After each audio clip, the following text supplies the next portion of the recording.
አንተ የምትነግረኝ ነገር የለም? እንደምታፈቅራት ንገራት። ምን ልትይ ነበር? አንተ ምን ልትል ነበር? እኔ ተጫውቼ ልልሽ ነበር። እኔም ተጫውቼ ልልክ ነበር።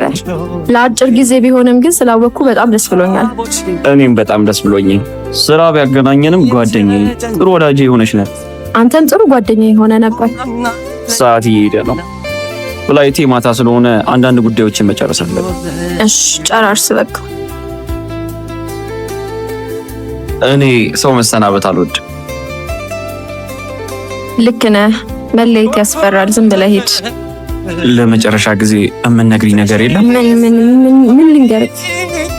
እኔ እንጃ። የፈለግሽው ውስጥሽ ያለውን ነገር። ውስጤ ምን እየተሰማኝ ነው? እኔ እንጃ አላውቅም። እሺ